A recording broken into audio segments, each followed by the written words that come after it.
This episode is brought to you by MeUndies. Underwear drawers are like the Wild West. You never know what you're going to pull out or what shape it's in. So upgrade your collection with the buttery soft comfort of MeUndies. MeUndies' signature fabric is as soft as a warm hug from your favorite sweater. Plus, it's breathable and oh so comfy, making it ideal for all-day wear. Get 20% off your first order, plus free shipping at MeUndies.com/Spotify with code Spotify. That's MeUndies.com/Spotify, code Spotify.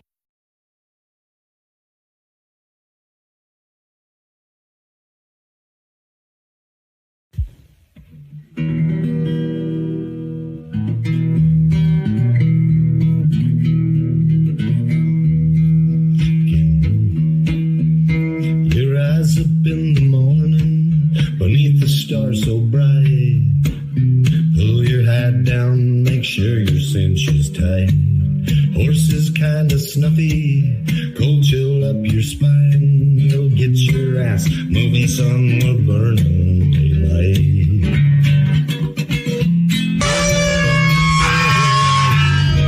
Howdy there, I'm Matt McKinley and we're burning daylight.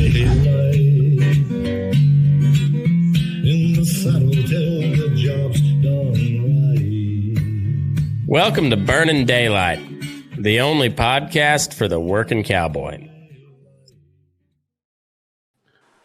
Well, howdy there, Daylight Burners. Welcome back.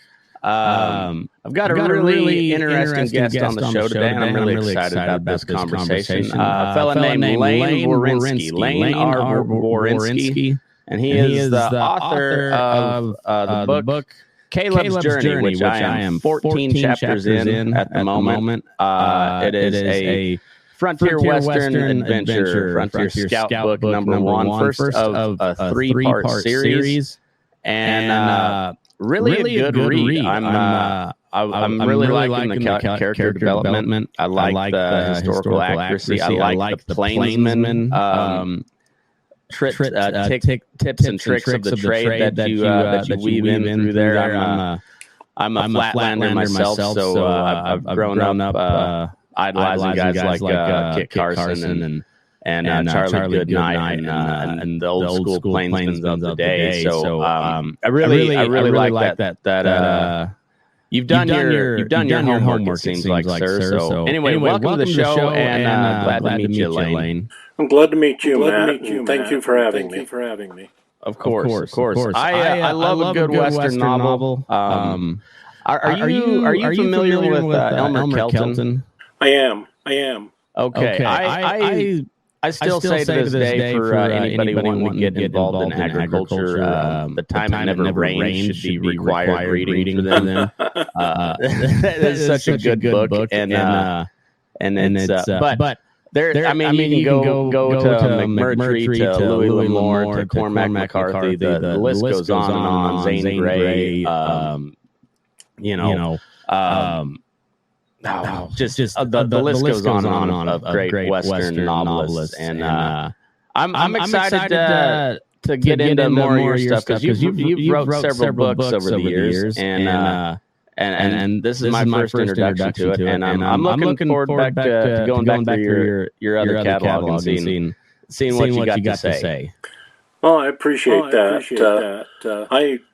The history of the West has always fascinated me, and there's one thing I thoroughly enjoy doing is sharing my love of nature, my love of the wilderness, and my love of history.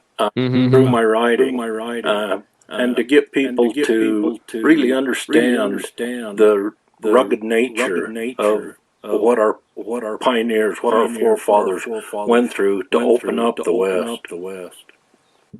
Oh, absolutely. So on my bookshelf back here, I've got Trails Plowed Under by Charlie Russell. I've got We Pointed Them North by Teddy Blue Abbott, which sounds like a work of fiction when you get into it, but when you realize those are all true stories, you're like, oh wow, this was a wild country back then, and people growing up cowboying and being in that whole world, Louis L'Amour almost gets thrown around like a pejorative. But if you ask those guys, just a Louis L'Amour cowboy, but you ask somebody throwing out those that pejorative, like how many Louis L'Amour novels have you read? Like, I've read all of them, every single one of them. I remember I was working on a ranch up in Montana, in a bunkhouse in the middle of just a brutal cold winter.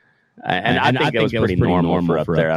For me, it was easily the coldest winter I've ever had. But I think it was pretty average for that part of Montana. But I remember buying Louis L'Amour novels for a penny a piece off Amazon and having to pay $4 to ship. So it was like a $5 book, but I only paid a penny for the book.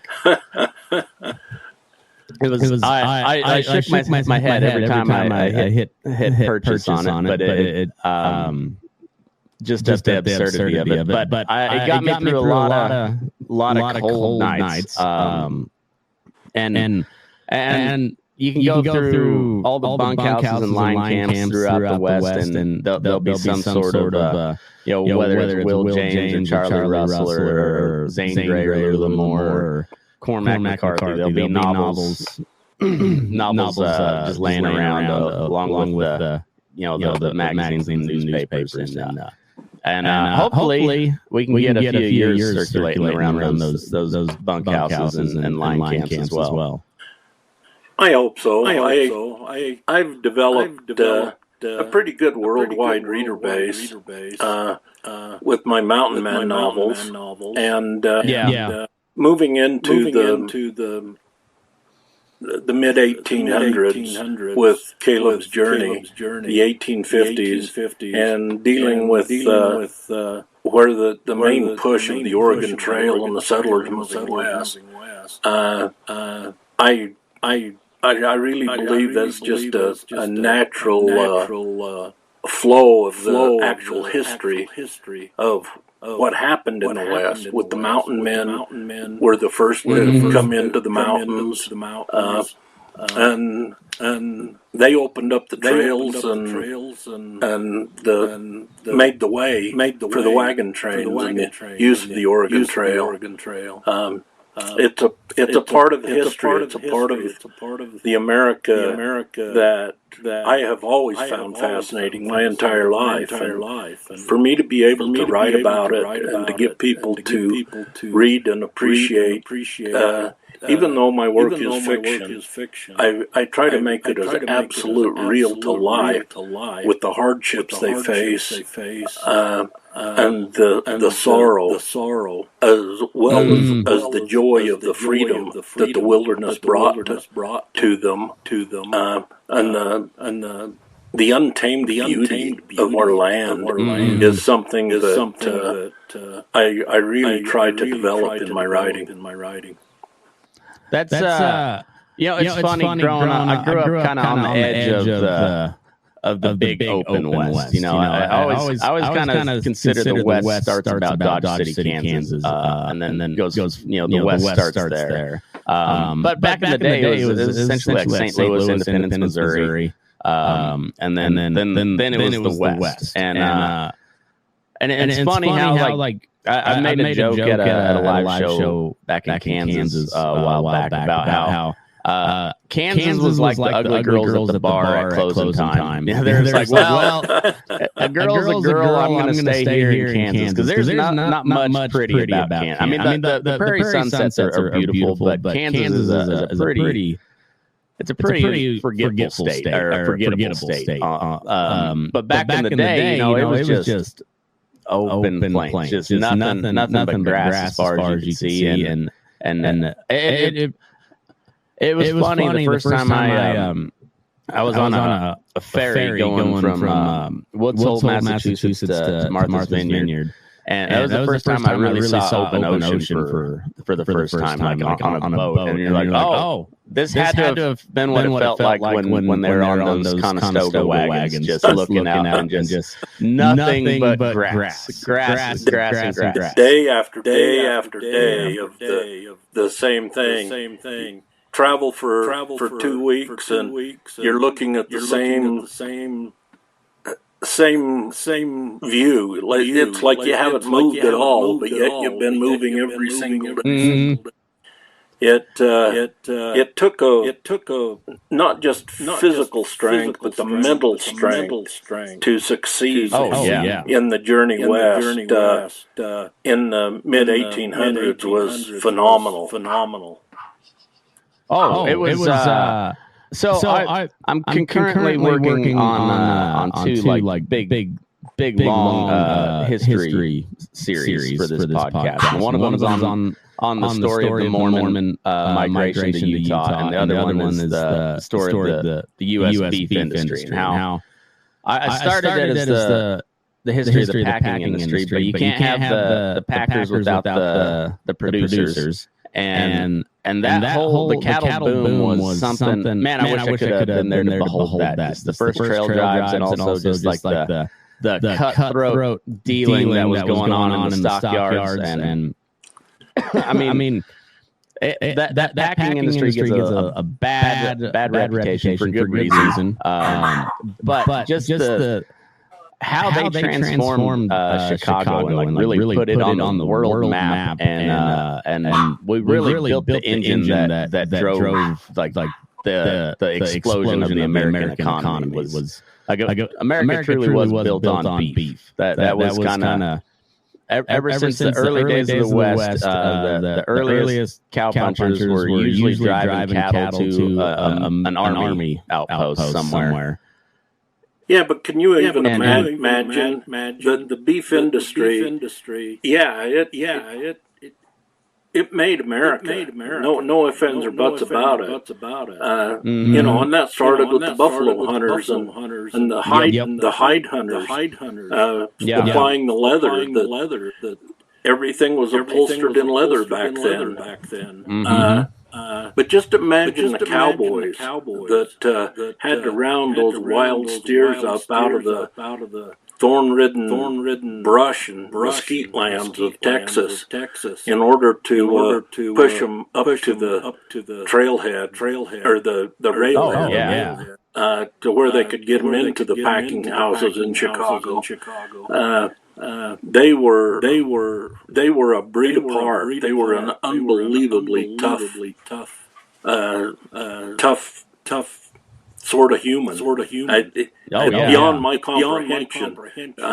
Not just the physical stamina, but the mental stamina that it would take in order to push absolute wild cattle 1,000 miles. I can't even fathom that. I can't either. A good friend of mine I went to college with, his family always has they have a get together at Lake Powell on houseboat and everything. And he was telling me about this the hole in the wall there. Where the Mormon settlers came over. Had to lower those wagons down that sheer cliff. Oh man, they just had unbelievable. They had one wagon at a time hooked up with ropes and had a very crude pulley system, just trying to slow this wagon so it didn't just crash into the bottom of the coming down that cliff. And after you've been thrown out of Missouri and then Illinois and then you make it through that thing, there wouldn't be anything in my mind that told me I wasn't one of God's chosen people doing something like that. You know, and there's always the stories through history about moving through Utah, and the Mormons kind of they got a lot of times it was a bad reputation, but they kind of got described as like a little bit of an arrogance about them. But when you see them accomplish something like that, well, they kind of earned a little bit of the arrogance on that. You know, those were some really hard, tough people and motivated, very motivated. That they were. My ancestors come to Utah in the mid 1850s, and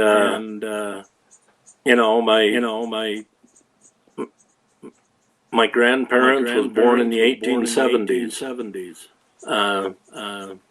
My father was the very middle of 13 children. He was born in 1912. Oh, geez. And it was a they settled the small community of Joseph, 12 miles south of Richfield in central Utah, south central Utah. And I've got family history that shows when they first settled Joseph, the first two winters, they was driven out of their settlement by the Indians. And it was took 3 years before any white man could actually spend the winter there.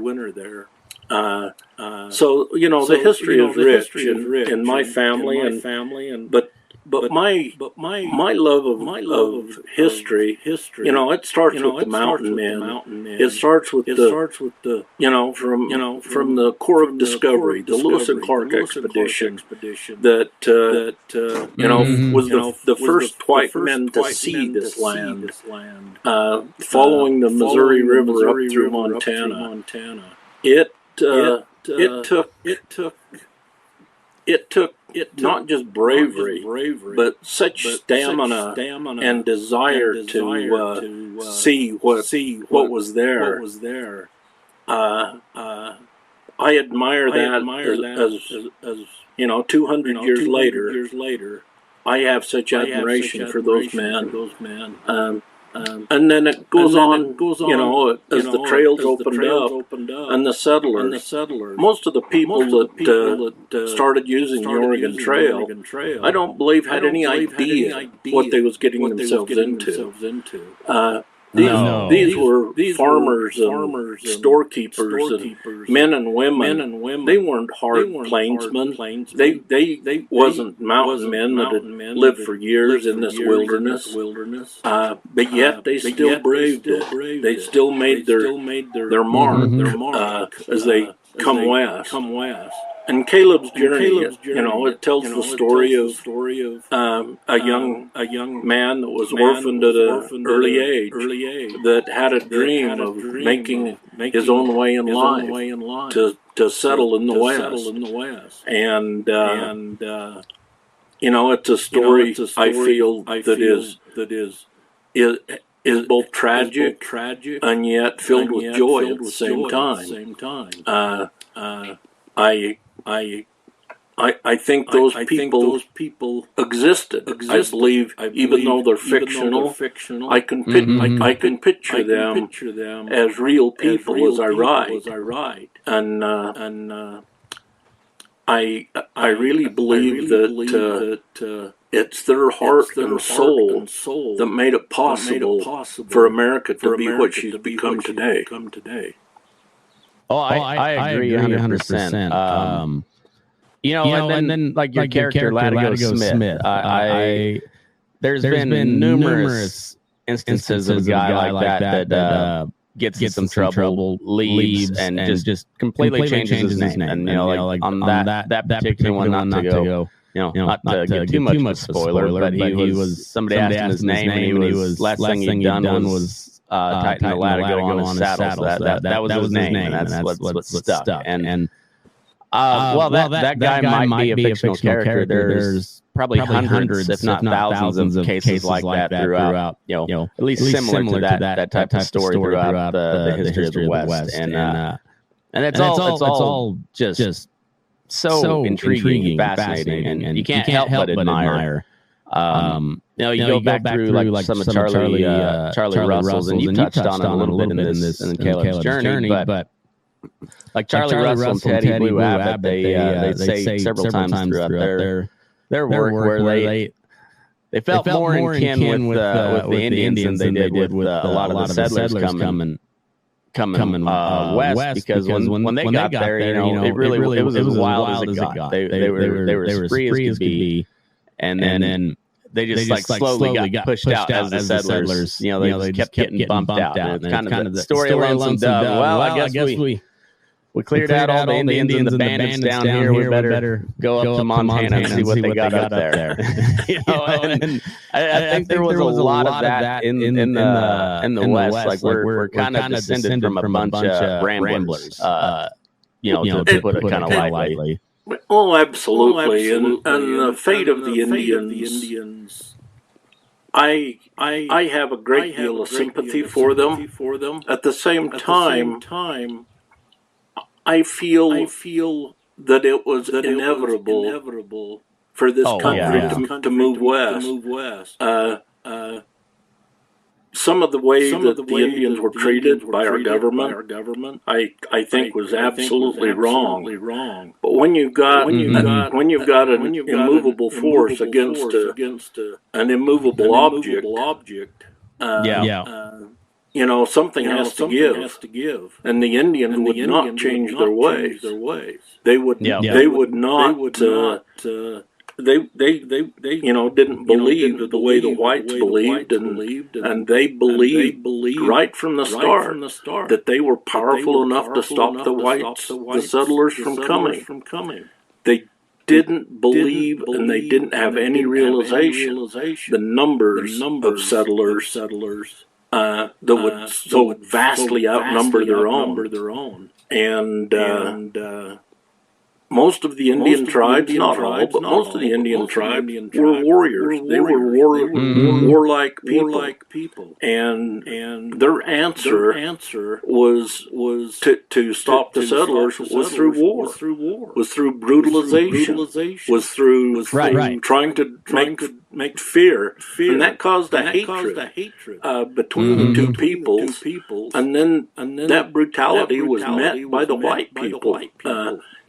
They wasn't going to be outdone, and so the brutality got just beyond reason on both sides. And and people forget that there was a 400-year war of conquest that ended in right around the turn of the 20th century with the Indians finally being subdued nationwide, but.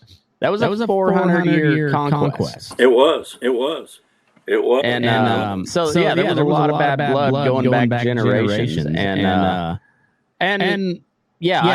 tend to agree. Well, there was a lot of atrocities on both sides. It's just kind of the story of human history. Wars happen, conquest happens, and in that there's a winner and a loser, and I do believe for the most part, the United States of America has done a better job than most throughout history of treating subdued people with dignity and respect. Not as good as they could have done, obviously. That goes without saying. But I think in the grand scheme of things. Hey, this is Bill Simmons from the Bill Simmons Podcast, here to help you make the most of your summer with Michelob Ultra, a superior light beer worth playing for. Play for it with the guys when you're competing to see who can sink more birdies on the golf course, because winning tastes even better with Ultra on the line. Play for Ultra. Fill your fridge with Michelob Ultra this summer. Enjoy responsibly. Copyright 2025 Anheuser-Busch Michelob Ultra Light Beer, St. Louis, Missouri. This episode is brought to you by Nespresso Virtuo Coffee Machines. Ready to enjoy the bold flavors of barista-quality Nespresso iced coffee at home? Simply fill a glass with ice and press the brew button on your Virtuo Pop machine to enjoy rich double espressos roasted to stand up even when chilled. Refreshingly bold iced coffee. Refreshingly easy to make at home. Visit Nespresso.com to shop now. With a major selection of the looks your kiddos love, starting at just $4 in the Walmart app, a new school year means a stylish new them. Who knew? Find skater skirts and Crocs that say, I'm casual but cool. Sparkly sneakers that say, it's my classroom, you're just learning in it. And preppy polos that say, I'm the teacher's pet, even if they're mommy's menace at home. Find their favorite styles starting at just $4 in the app. The Walmart you thought you knew is now new. Yeah, we did it pretty okay over here. And I totally agree with you. I'm not sure those on the other side would, but I probably not. But I certainly do. I think so too. And it just I've talked about this over the years with several different people, but just that period from say 1830 to 1900 is just one of the most it's 70 years so in the grand history time, just a little blip in history. But it was like the last. I mean, you could liken it back to the Roman Empire with the Germanic tribes back in the day, where the barbarians, as they called them. It was like the last real push where like uncivilized people versus civilized people. However you define that, but two different cultures on. It was like the last real clash of two just vastly different cultures on almost on planet Earth. That's very true. And the culture difference is what really caused most of the problems. Mm-hmm. But that time period you speak of, from 1830 to 1900, America, I believe, has always been fascinated with that part of our history. Mm-hmm. Go back to the earliest motion pictures with Tom Nix. Come forth to some of the radio programs, the westerns that was narrated by Jimmy Stewart, and then the television with Gunsmoke and Bonanza. The popularity of those shows, they run for years and years.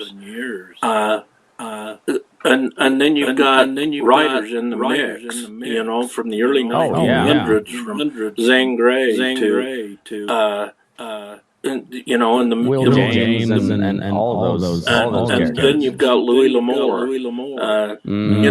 People can like Louis L'Amour or not like Louis L'Amour. Personally, I happen to be a fan. I am too. But if you want a good entertaining book that's not long, you can sit down and pick up a Louis L'Amour book, and you're going to be entertained. And there's a reason that there's 250 million Louis L'Amour books in print. It really is, but I think that fascination with that period of time is one of the reasons that the Western books of today. I don't know whether they're making a comeback or whether it's just been a steady growth. I really don't know. I've been writing Western for about the last 10 years, and it's a love of mine that it's hard to describe. Like I said before, to share my love of nature and the wilderness with my love of history, and to be able to do that. With readers, from all over the world. I feel very, very lucky, very fortunate, and humbled that my books are met with the success that they've been met with. Well, that's great. I think well put on like whether it's making a comeback or not. I think it is a little bit or more that. I don't know. I kind of feel the same way with baseball. Like baseball was huge when I was growing up, and then it kind of tapered off after the steroid era. But over the past couple of years, like baseball's making a pretty big resurgence. I mean, they had. I think they said there was almost 8 million people who watched the All-Star game this year. And you're like, well, that's big numbers for July. They don't. It's the most they've had in several years, and then you look at these like kind of modern westerns popping up with Yellowstone, and then even some historical pieces too, which I don't know if you saw the. I think it's called American Primeval or something on Netflix. Yes, I did. I enjoyed it, but after having done research on the Mormons and in particular you found out how really inaccurate it was. Holy cow. I was like, how the hell did they get from southern Utah back up to Fort Bridger in the course of a day. You're like that. Yeah, that was a 2-week journey if you were really moving. Yep. And I enjoyed the adaptation, and I appreciated the attention to that particular time period, which in and of itself is fascinating. As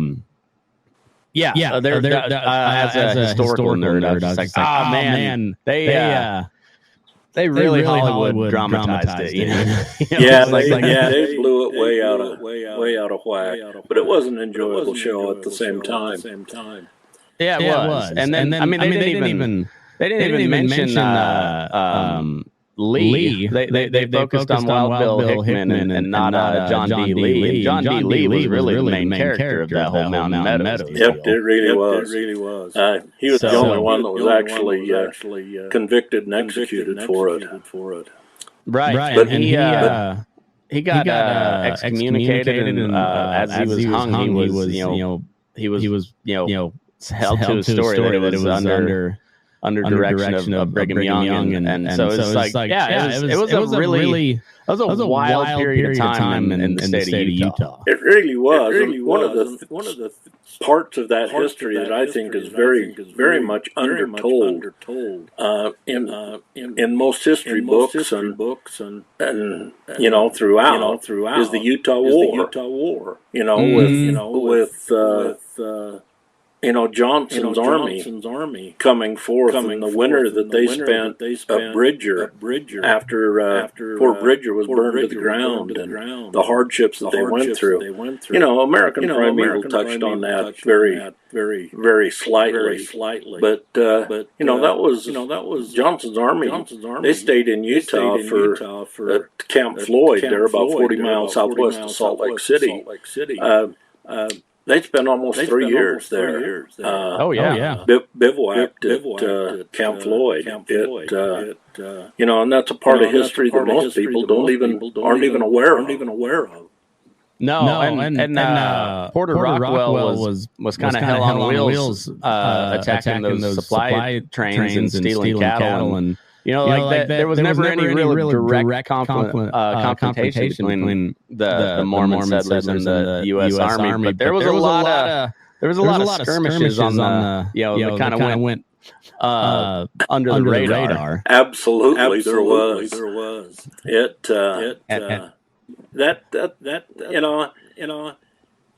I haven't touched on any part of the Utah War, even though that's the same time frame that Caleb's journey is set in. And I haven't purposely because I didn't want to bring in, even though it's a huge part of the settlement of the West, I haven't really wanted to bring in the beliefs of the Mormon people into the writing. I want to try to keep I'm trying to keep politics and religion out of my writing as much as I possibly can. And then when you deal with that Utah War, that's pretty tough to do because they were hand in hand politics and religion throughout that whole time period. It really was. And, most people don't understand the persecution that drove the Mormons to Utah in the first place. That's absolutely true. One of the things about history is people talk about empathy all the time, but you really do have to try to look at it from both sides. So if you looked at it from the Protestant, the white Anglo-Saxon Protestant, which was kind of the majority of America at the time, and the Mormons were kind of an offshoot of that for the most part, but also completely different on the doctrine. But you had the slave supporters, the abolitionists, and then you had the Mormons, which were kind of neither. Like they didn't support slavery, but they didn't really condemn slavery. They were just doing their own thing. But that wasn't cool for the people in Missouri who wanted to preserve slavery. And even just a rumor saying that the Mormons were were abolitionists. That was enough to start the persecution. And then you had the polygamy in there as well. And then the Mormons were not like the Mennonites, some just kind of goofy offshoot of Christianity, and they kept to their own. They were forced out of everywhere until they landed in Utah. And had certain forces in the federal government had their way, they would have been pushed all the way down into Mexico. Had that prevailed. So the persecution was very, very real. Not just the harassment, but I mean, burn down somebody's entire house and belongings, kill them, whip them. It was. They had a rough go of it. They really did, and that because of that, when they got to Utah, they had a serious distrust of the federal government. They basically anyone that wasn't Mormon, they didn't trust. Plain and simple. Well, and the reason they moved to Utah in the first place is because it wasn't in the United States at the time. Yeah. And then as soon as they moved there, we go ahead and decide to fight Mexico. And then Brigham Young just like, son of a gun. I thought we left this place. And even at that, the Mormons sent the Mormon battalion to Mexico to fight on the side of the federal government. And performed pretty well too. Like they were known as a good, well organized, well trained. Brigade. I guess the Mormon Brigade. So it was even the church leaders got to play a little politics here and there. So they sent some of their best Mormon boys to go fight on behalf of the country they just left. Foreseeing the future, saying, "Well, we're going to have to deal with these people for a long time, so we better get some brownie points where we can." Yeah. In Caleb's journey and in the Frontier Scout series of books, I have really tried to delve into the relationship of the Plains Indians with the cavalry and the white settlers, and the reasons behind the conflict that was there. And I hope that my writing comes through as being both understanding and empathetic toward the Plains tribes, but yet knowing very well there was absolutely nothing that could change about it. The settlers coming west did not recognize the Indians' right to the land. They did not recognize the Indians' right to the buffalo. And on the other side, the Indians, they had been on this land for hundreds of years. They had absolutely no intention of giving any of it up to the white settlers. And like I stated earlier, the fact that the Indians did not understand or realize the mass migration of whites that was coming, of the European settlers that was coming west. Maybe if they would have realized that, history would have been written a little bit differently. But history is written by the most powerful. Yep. And that's absolutely true. And it makes me wonder if Sitting Bull could have visited D.C., 10, 20 years earlier and made that same, because he was the one who was like, there's no way we can beat them. There's millions and millions and millions of them. Like we can't win. And if he would have recognized that earlier on how much difference would that have made? I don't know if any, but you would think it probably would have been some. Well, and one of the very worst things that could have possibly happened to the Indian people was the Custer massacre. Yeah. There in 1776. That by them totally wiping out Custer and his army, that gave them an absolute false sense of security. They believed after that they could stop the whites, that they could stop the settlement of their land.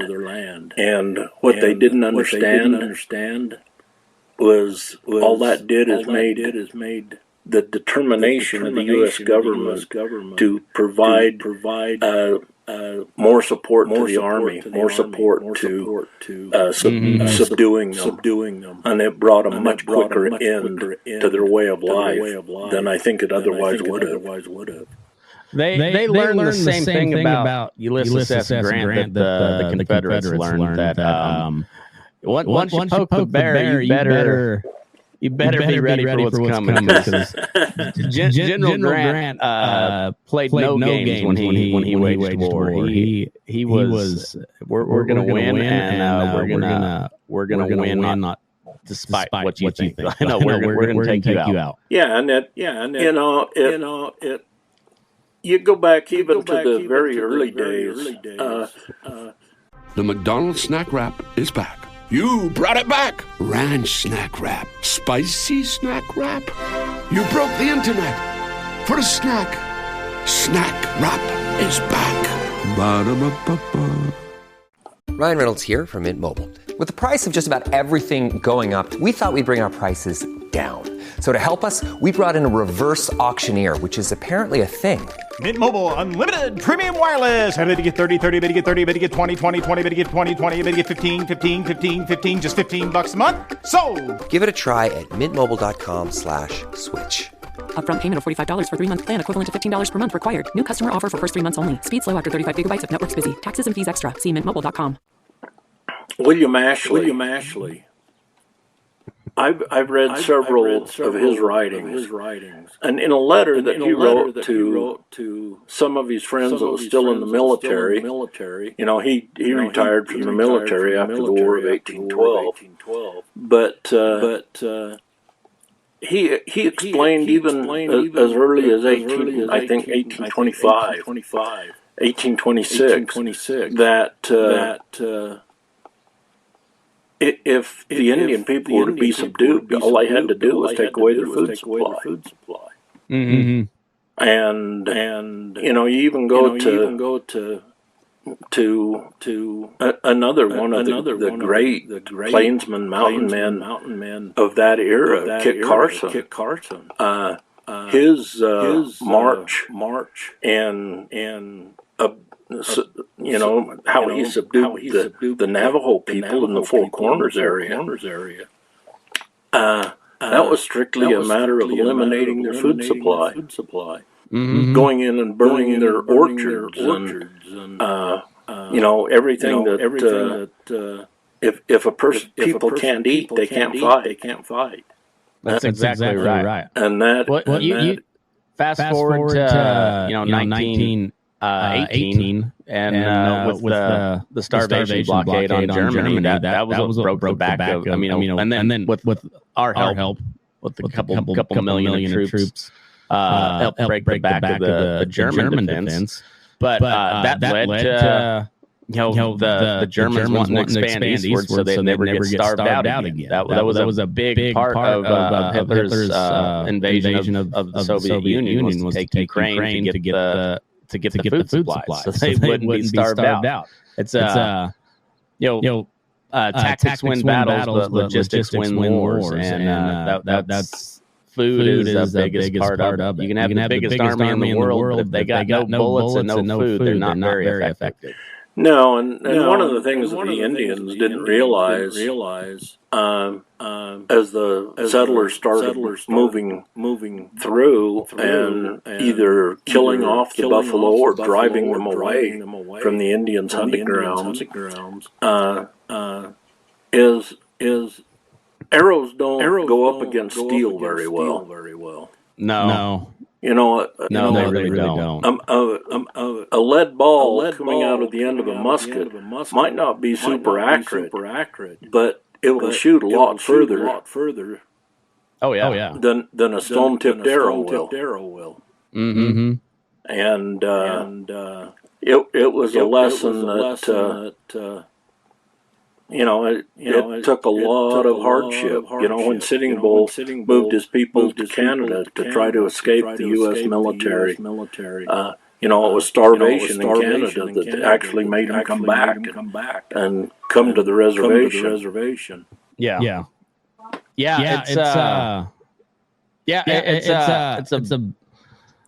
It's a sad part of history, but that's kind of how it goes. And the quickest way or the easiest way to beat somebody is to starve them out. It's not necessarily the quickest, but it's dang sure the most effective. If you can't kill them all with weapons, you can kill a lot more of them by starving them. That's exactly right.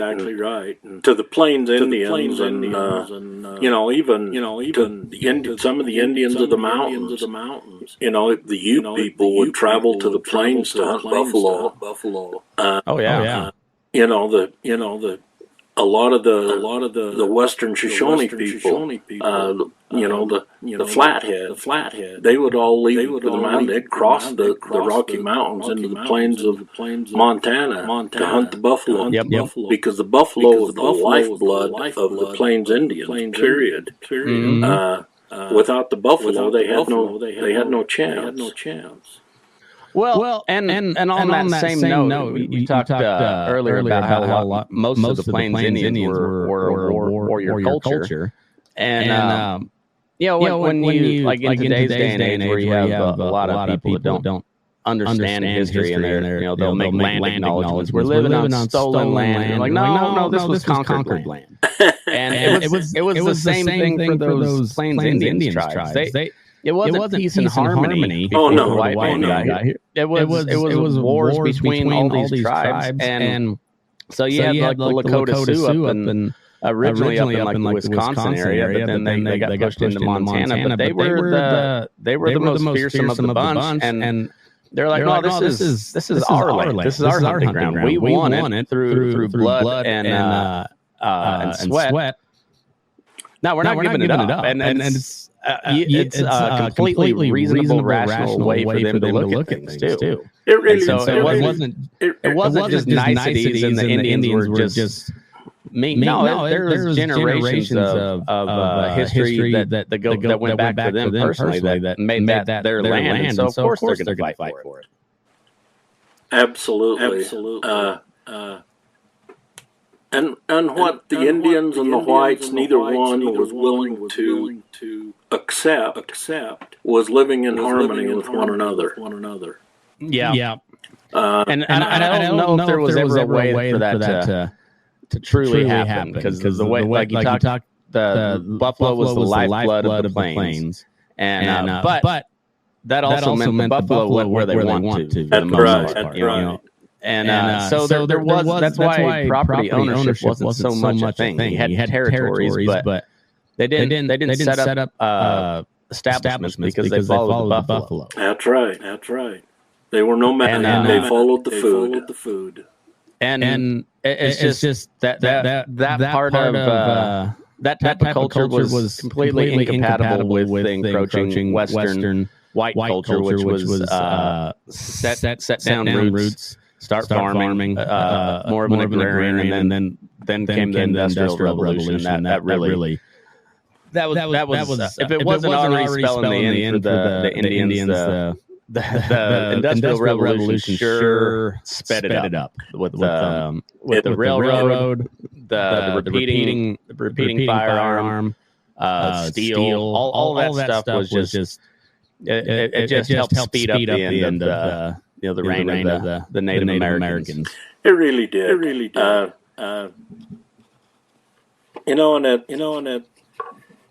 Like I've said earlier, I have great sympathy for their plight. Mm-hmm. But at the same time, there was no way around it. Manifest Destiny. I agree. Manifest Destiny. This country reaching from coast to coast and being settled. That was going to happen no matter what. And absolutely. And the Native Americans, the warring tribes, they had no understanding of that. And there was no way they could stop it. It was something that happened that they it was like one person standing in the Mississippi River and thinking you're going to hold back the water. Yeah. It ain't gonna work. And it's you can mourn the plight of the natives all you want, and I agree. I got it's part of our country, part of our history, part of our heritage, and so it's I don't know. It's like shaking hands after a hard-fought game. Like nobody's real happy about it, but it ended. That's how it is, and this side won, and now the Indians got to live with the loss, and that's how it is. That's how it's always been, and I don't know if it's ever been cozy feelings on both sides after something like that, and I don't think there ever will be, but it's just kind of how it is, and but the cool thing about books and history is we can go back and find out what happened, and then we can build on that. They always talk about progress. Well, you can make progress by finding out what you did wrong in the past and try not to make that same mistake again. That's very true. But even as you go back and look at history, history is always written by the winners. Yep. And a lot of history is written really lopsided. Very much. But just because we don't like something in history doesn't make it so it's not so. Right. History is there for us to learn from. One of the things that I really feel strongly about is the taking down of all of the Confederate statues throughout the South. Just because you don't like that part of history doesn't mean that part of history did not happen. That's 100% true. And there is some arguments like a lot of those statues was put up around the civil rights era, kind of as a thumb in the eye to the black folks, and there's probably some truth to that. But there's also a lot of people whose ancestors fought and died to establish their own way of life in the South, and they lost, and they have to live with the consequences, and that Reconstruction period was pretty rough. I mean, the South was absolutely devastated. It really was. And then the carpetbaggers going down, it made the war drag on and the heartache drag on for many years beyond what was absolutely necessary. But there again, that's part of our history. Whether it's good or whether it's bad, it's still part of our history, and you can't erase what has already happened. We went over to Sacramento here about a month ago. We went and watched a baseball game, and we went and saw the California Railroad Museum. And California gets such a bad rap, and rightfully so most of the time. But that is the most beautiful place I've ever seen with my eyes. I'll say I've said it plenty of times, but that's the most beautiful piece of real estate on earth is the state of California. I mean, it makes it more apparent why normal like conservative leaning people stay in Northern California. Like when you see where they're running their cattle, you're like, I could put up with a lot to live here. But we had this really cool tour guide. He was an old black man. I think his name is George Wilson, I believe. But he was such a good tour guide, and he of course, he probably would not see eye to eye with guys like me and you on a lot of political issues. But I just thoroughly enjoyed his tour.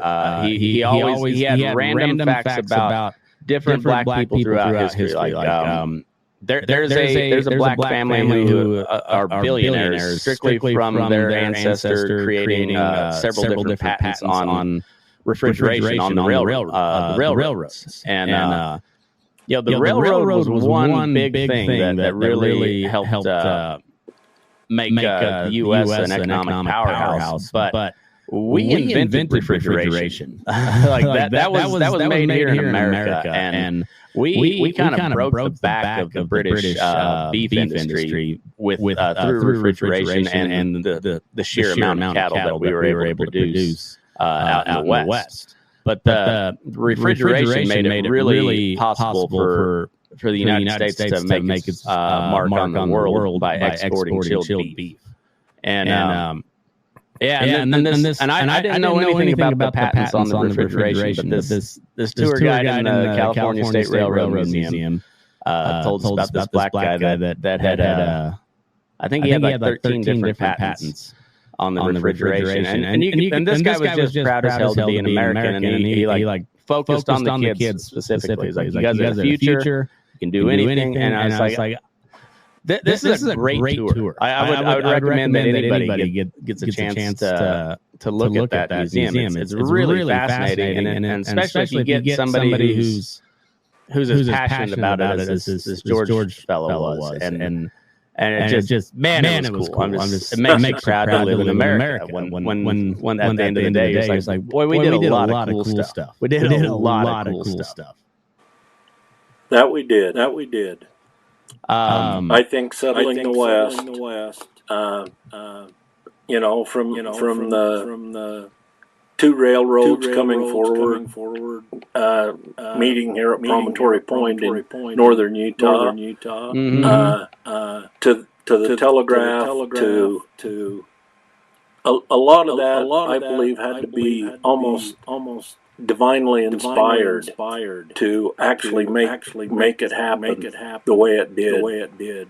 I agree. And the railroad in and of itself. So there was that series, Hell on Wheels, several years ago, and that was where I first kind of cut my teeth on the diving into the whole Mormon story, because that was the first time I'd ever seen the Mormons pictured as kind of how they were when they settled Utah. Like they were a badass bunch of people. I mean, they were depending on where you came from, there were some kooky religious zealots, but you did not want to mess with them. Like they were extremely resourceful. They were extremely organized, and they looked after their own before everything else. They did, and that's what built Utah. That's what built, and at the time, the Utah Territory took in most of Nevada, all of Utah, parts of Wyoming, Idaho, southern Idaho. It was a massive amount of land, and whether you You can say all you want about the philosophy of Brigham Young, but he was an absolute master of settlement, of getting his people to move and settle different communities throughout the entire Utah Territory. He was an absolute master at that. Well, he took Salt Lake City from nothing there to about 20,000 people in the span of 10 years or so. Yeah. And literally nothing there. And if anybody's ever been to Utah, it's not the easiest place to live. Most of the West is pretty tough to live in. Even the pretty parts are pretty inhospitable. Most people don't realize that Utah and Nevada are the two driest states in the nation. Nevada being number one and Utah being number two, as the least amount of rainfall anywhere in the country. And they're the two states the highest percentage of federally owned land too, because a lot of it wasn't worth settling. It was meant for grazing cattle because there wasn't anything out there. But even in the early days, the early settlement of Utah, water was a precious resource. And in order to farm this dry land, they had to store water. And dams were built in the mountains because where I'm at right now, I'm sitting in my RV at 9,300 feet next to a beautiful little lake in the Uinta Mountains of northeastern Utah. My wife and I spend our summers living in our RV up here off grid in the wilderness. But a lot of these little lakes, a lot of the Uinta Mountains gets 50, 60 inches of rainfall a year, where the Salt Lake Valley gets 13 or 14 inches a year. Mm-hmm. And so the water had to be stored. And there's a lot of these little lakes that were dams were built by using wood scrapers and mules to scrape the dirt up to build a dam to back up water, so they could release it slowly throughout the summer as they needed it for their crops. It was a tremendous amount of engineering feat. I don't think most people have any idea what it took to really settle and make Utah a flourishing state in the mid 1800s. I don't think so either. And then when you go back to the railroad and you look at particularly the Central Pacific, because that was where the Mormons had their biggest impact. But once they made it over the Sierras, that was on the back of the Chinese laborers. But once they got on the other side, it was the Mormon boys grading the path to lay the rails and everything.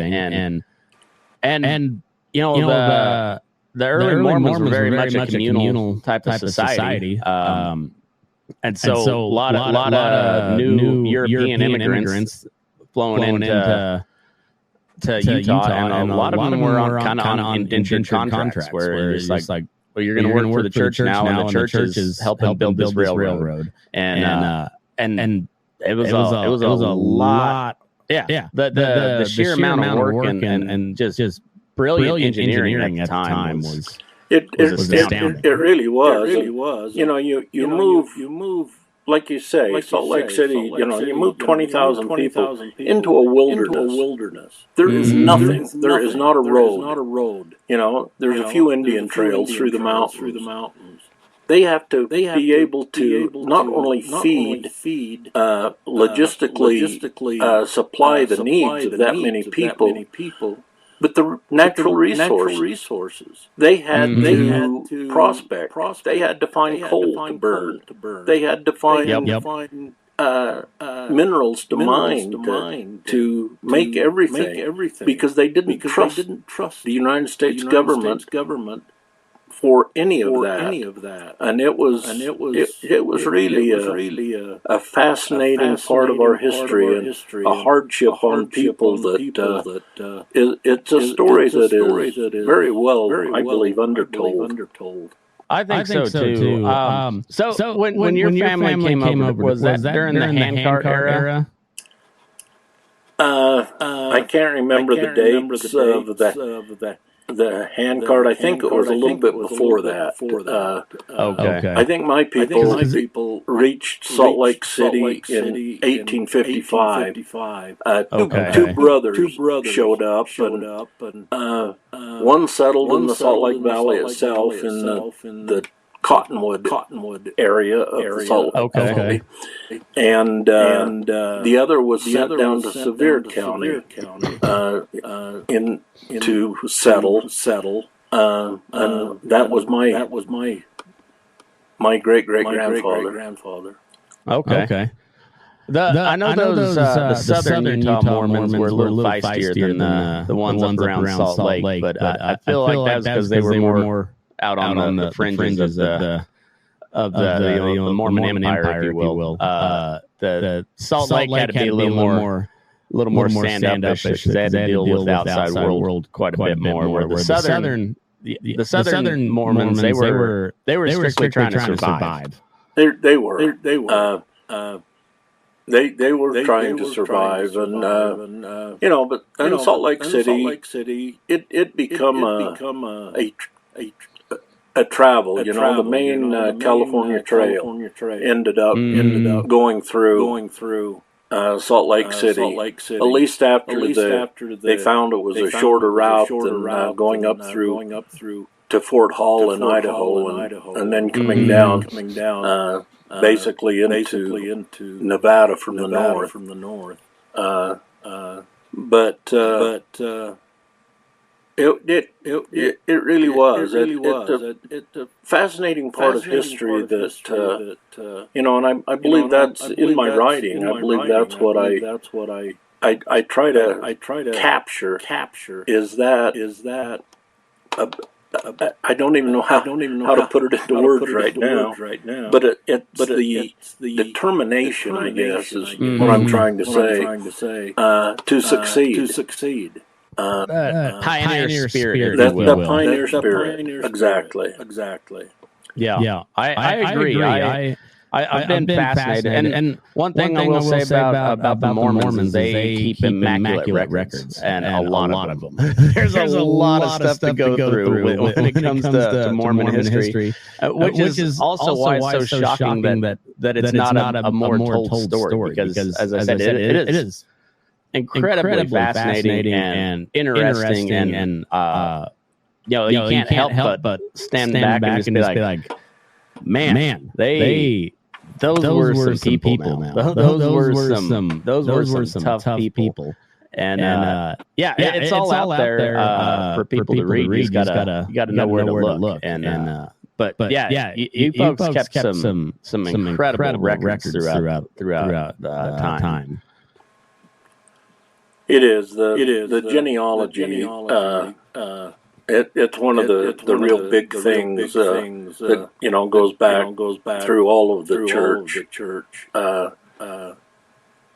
Keeping track of your family history is very important. Yeah, I agree. So who are some of your favorite characters throughout the Western settlement? I brought up Kit Carson before. That's kind of being a Colorado boy. That's especially Southern Colorado. He's kind of the end all be all of if we had to make a Mount Rushmore of like Western pioneers. Kit Carson's got to be on that mountain. And Jim Bridger right alongside of him. Yeah. Jim Bridger's right up there. Jim Bridger, from Fort Bridger, there, where I'm sitting right now, I am about 30 miles into the mountains, right above Fort Bridger, Wyoming. That's where I'm at right now as we're speaking. And but you've got Jim Bridger. You've got some of the people that started it all. Manuel Lisa, William Ashley. Yeah. Jedediah Smith. Jedediah Smith. Oh yeah, you gotta put him. John Coulter. Those are some of the names and the people that it just amazes me that what they was able to accomplish. And in my writing, one of the things that I really try to do is not just tell the people or try to show the people in words what these men went through, but also why they did it. Mm-hmm. I can't see into their minds. My work is fiction, but I like to try to think that I've got a pretty good idea on the way these people felt. There's been many times up here in these mountains that I love so dearly that I'm at right now. That I've sat on a ridge and looked out over and wondered what it must have felt like to be the first white person to see this land. Mm-hmm. What those trappers that opened up the first trails into these mountains. The very first rendezvous held on Henry's Fork in 1825 sits less than 40 miles from where I am at right now. It's an area that is so rich in history. I spend my summers up here writing because it's so inspiring to me.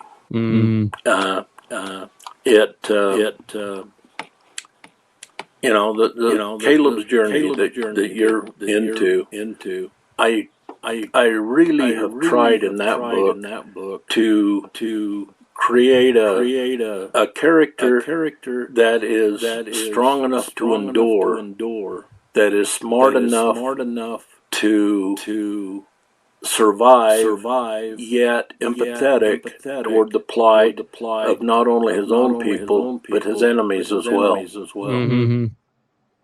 Yeah, you baked a lot of Kit Carson into him, I feel like. Because Kit Carson was a very a torn individual when it came to the white and Indian relations. He had an Indian wife. He respected the Indians, but he would fight them at a drop of a hat too, because at the end of the day, he agreed with the Christian Western culture as the right culture as opposed to the Indian. But also he understood them. He lived among them. He lived with them. He married one or a couple of them, actually, I think. At least one. Well, I believe his wife was Spanish or Mexican when he finally passed away, if I remember right. Yeah, I think maybe he didn't officially marry the Indian gal, but I want to say he had an Indian wife, but at the end of his life, he had a Mexican or Spanish. I don't know. I guess it would have been Mexico at the time, but yeah, and then I mean that kind of internal struggle is it's deep throughout a lot of these characters that you mentioned, where they had a great respect and admiration for the natives, but also they weren't our people either. So they're like it was a very much an internal struggle with a lot of them, and I don't think that gets talked about enough as well. Like it was.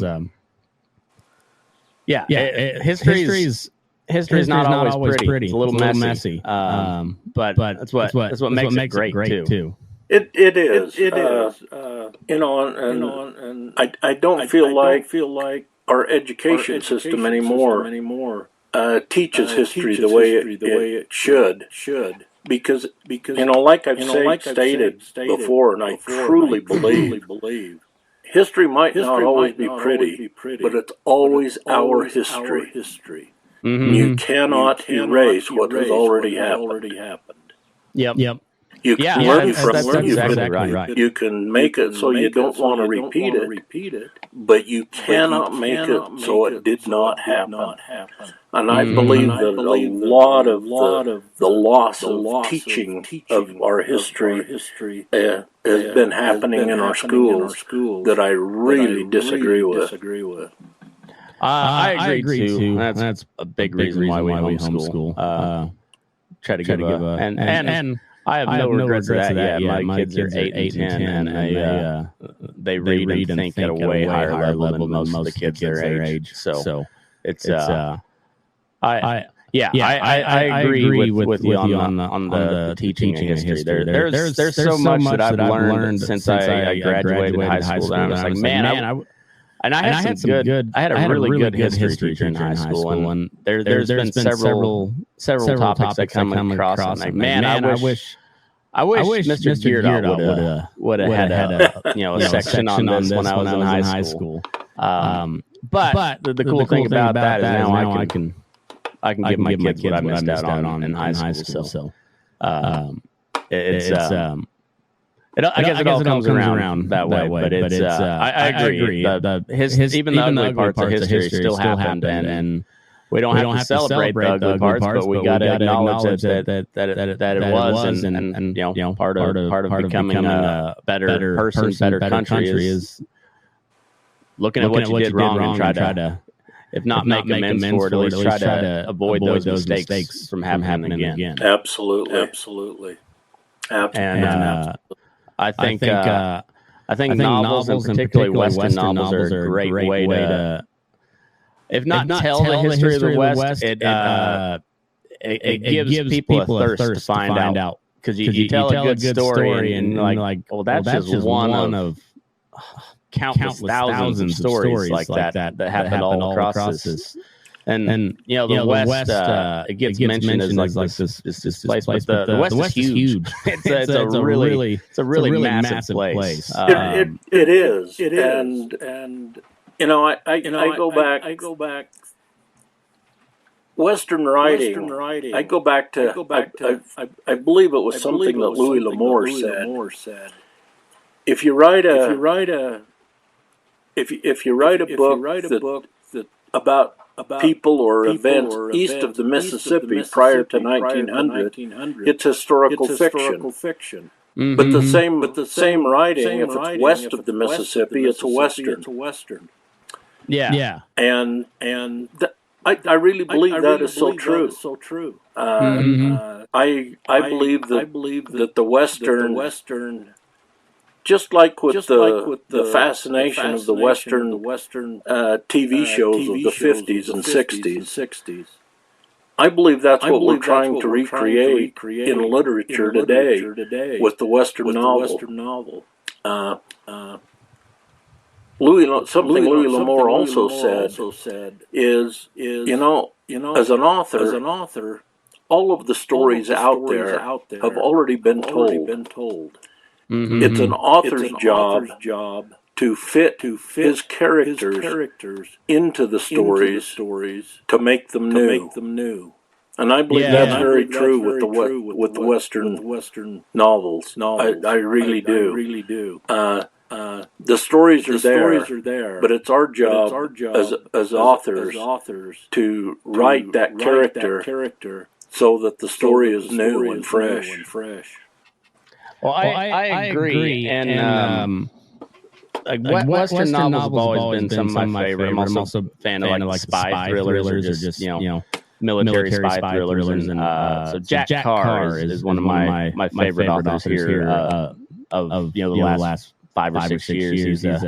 He was a Navy SEAL, and that guy is like he researches his novels into such great detail, and of course he comes from a wealth of knowledge of being a Navy SEAL during the Global War on Terror. So he's got a wealth of knowledge from that as well. But it's that type of detail and taking global events and making his main character kind of like a fly on the wall of these massive events. And not to put words in your mouth, but I feel that's kind of the gist you're getting at there. Is like you want your character to be going through his own thing while this other massive event is happening in the background. That's very true.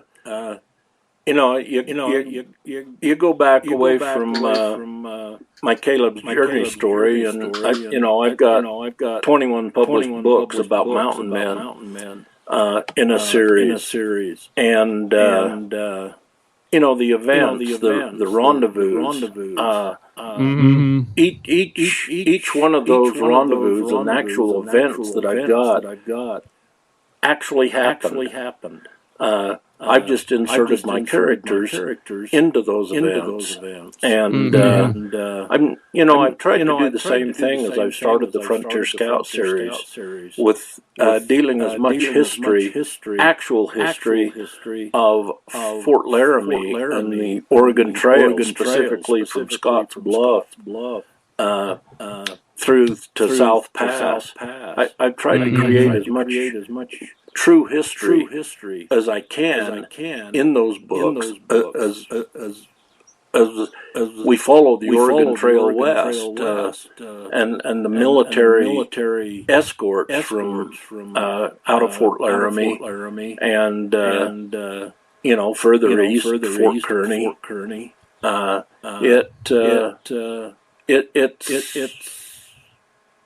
It's something that happened. It's something that I try to hold as absolute true in my writing as I possibly can, just by inserting my fictional characters into the story. Mm-hmm.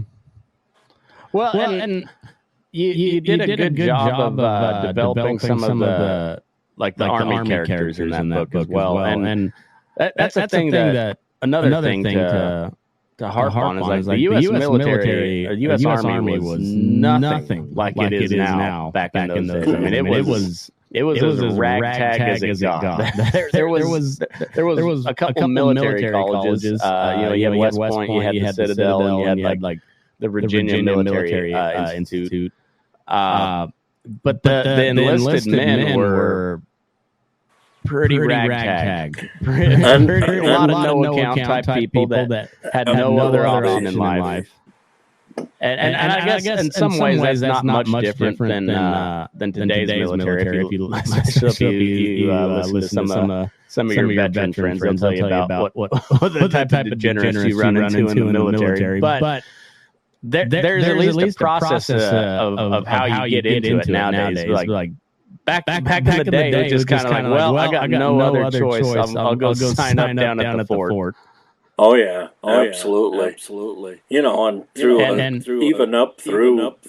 even into the Vietnam era. Some people were convicted of minor crimes. Could join the military instead of sitting in jail. Mm-hmm. That is totally different today. You got to pass some pretty rigid tests to get into the military today. But it's completely different. But even going back to the statue issue, reason they named a lot of these military bases after Southern or Confederate generals was to convince the South to help fight in World War II. There was still a lot of pretty open wounds from the Civil War when back in 1944, or 41.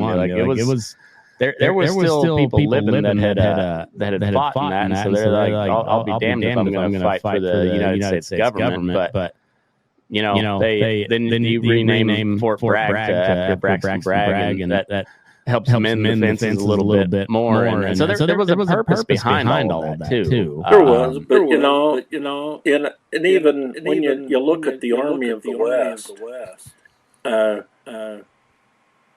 lot of the Confederate soldiers, they had absolutely nothing to go back to. There was, Sherman pretty well wiped out Georgia. And a lot of the Confederate soldiers, if they would sign allegiance to the U.S., they were sent to the West to fight the Indians. Yep. There was a pretty serious hatred there and conflict between the troops. Even though they were all wearing the same uniform. Yep. There was a reason why the military was segregated up until was it 1914? I think when Wilson integrated the army, and then it was resegregated later on, and wasn't until Vietnam when it was integrated again. And there was a lot of tension there. There was a lot of tension with the natives that later joined the military. And because there's bad blood exists for a long time. It does. And there's one actual event, and I wish I could remember the dates and the exact circumstances. But I know that the cavalry, the army had quite a large contingent of Crow scouts working for them. And they was trying to make a peace treaty with some of the Sioux. And as the Sioux chief was coming in to where they was to meet the military, I'm not. Seems to me like it was General Crook, but I'm not positive on that. But because of the hatred between the Crow and the Sioux, this band of Army scouts that were all Crow attacked and killed the Sioux chiefs. Putting an absolute end to the peace negotiations. Those hatred, they run deep, and they run for a long time, like you said. Oh yeah. Well, and if you talk to some of the guys, particularly in like Afghanistan, they'd set up these local leaders who would use the U.S. funding and military to get back at like three generations old blood feud against another tribe out there, and it's like that all over the world, and you kind of got to put all that in perspective when you look at history, because at the end of the day, they're all just everybody's just people, and they people tend to act kind of the same way, and usually in their own self-interest, and it's the people that don't act in their self-interest and act in the interest of a higher calling or something that usually end up great or incredibly horrible on some other ends of that. But even the most despicable figures, you can't like Adolf Hitler was an evil man, but he was a great figure throughout history. I think that's undeniable. I mean, he definitely made his mark on history, and he was another one of those guys that it was all about the Reich. It was the German people and the greatness of Germany. And he did a lot of bad stuff, but there's no denying that he's a great figure throughout history. No denying it at all. And that's that's one of those things. Like the German people, they can't erase that history. They just have to learn from it. It's just like the South. You can't erase the fact that the South tried to revolt and secede from the nation. And the war was fought to stop it. There was no doubt. History. It shows that slavery was a seriously black mark on this country and many other countries. But just because it's a black mark and it was terrible, does not change the fact that it's part of history. And we have to learn from it, not try to erase it. Because if we try to erase it, we could repeat it. That's exactly right. And he going back to the our list of great characters. I think you got to put Mark Twain as one of the great characters of the American West, because he did a really good job of telling the story. What starting in Missouri and all, he was kind of a fixture in Nevada as well. Oh yeah. Out there in Virginia City. Have you ever been to Virginia City, Nevada? I have. That's a neat little town. It's a tourist trap deluxe, but it is so cool. We're only about an hour from there. I got a buddy that is a custom boot maker lives up there, and we go from time to time. And I really enjoy that. The whole town is a designated historical site, and it's a really neat place. Yeah, it's been a long time since I was there, but it's probably 50 years ago. I'm sure it's changed a tremendous amount since then. I don't know. I think they do a pretty good job of keeping it pretty old West. But there's I think it's called like the Fourth Ward School, and they've got a whole floor that's just dedicated to Mark Twain from his time there in Virginia City. He was quite the character. I think a lot of the romance and stuff that we ascribe to the West could be. At least a good part could be attributed to Mark Twain with just his writing and his love of the West. His sense of humor and the humor that he was able to write into his stories made some of the absolute most I guess racial and political atrocities of that day. He wrote it as it was everyday life. That it was nothing out of the ordinary. There was nothing to be ashamed of. It was just part of life. And that's the way it was. I've heard people say that books like Tom Sawyer and Huckleberry Finn should be banned from schools. Myself, I believe they should be mandatory reading. They used to be. And first of all, it's a great work of literature. Both of them. They're both great works of literature. Like fantastic books, but also, you get a snapshot into what life was. And he showed it wasn't always pretty. There was a lot of murkiness about it, but it was just life. It was. And he had a knack in his writing to make life real. I mean, he was definitely one of the great ones. I agree. I got a buddy. He's a musician named Forrest Van Tile. And he had a band who was called An American Forest. And he come up with that because he was touring. I think I don't know if he was playing shows or if he was just backpacking through Europe. But people would always like, he's the American. And he said, well, Mark Twain back in the day, somebody came about and they're like, you're an American. He's like, no, I'm not an American. I'm the American. And so. And Forrest said, well, I'm not the American. I'm not Mark Twain. I'm just an American. So he named his band An American Forest. And just as a little nod to Mark Twain. I thought that was pretty cool. But well, we got an hour and a half, and I feel like we could go more, but I don't want to take up any more of your day.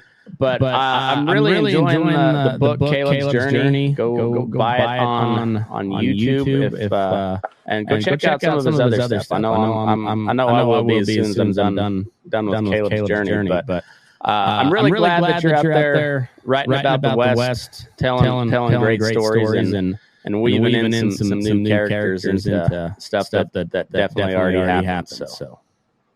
Well, thank you, Matt. I really appreciate your time.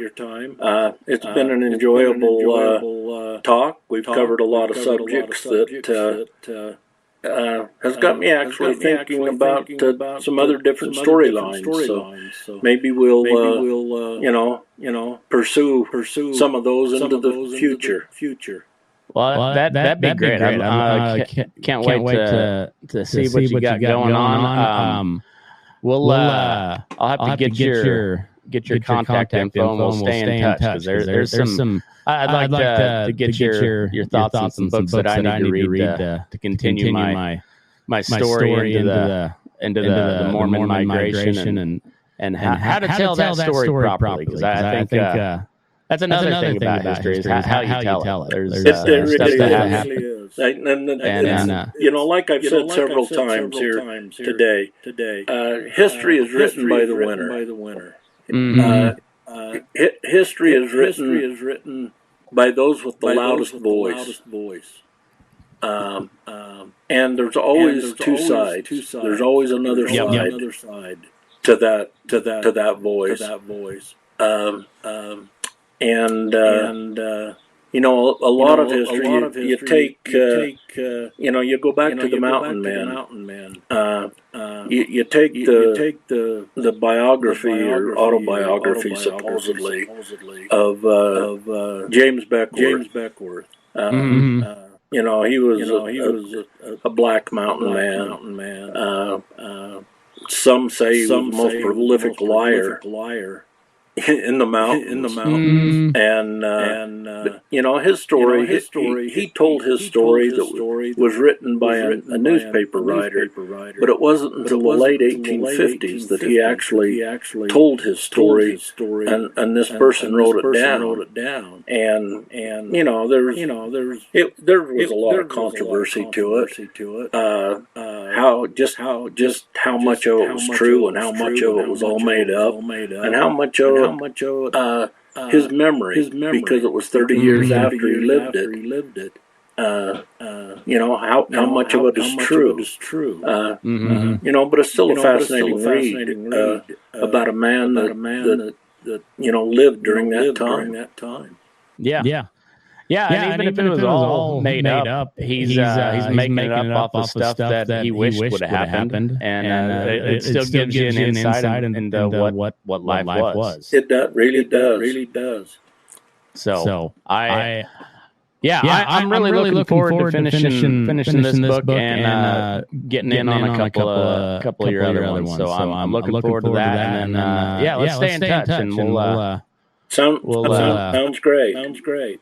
Maybe we'll do another one of these and pick out a different topic and cover that. So. Okay, sounds good. All right, well, Lane, I appreciate your time, and thanks everybody for tuning in.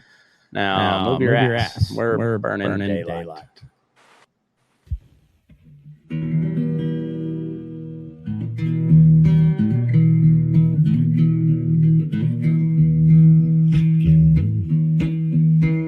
Rise up in the morning beneath the stars so bright. Pull your hat down, make sure your cinch is tight. Horses kinda snuffy, cold chill up your spine. We'll get your ass moving, son, we're burning daylight. Burning daylight. Burning daylight. In the saddle till the job's done right. Burning daylight. Well, life is just a gather, and you won't catch 'em all. But when you ride through the gate, make sure you sit up tall. I can see the horizon, it's looking pretty bright. Well, get your ass moving, son, we're burning daylight. Burning daylight. Burning daylight. In the saddle till the job's done right.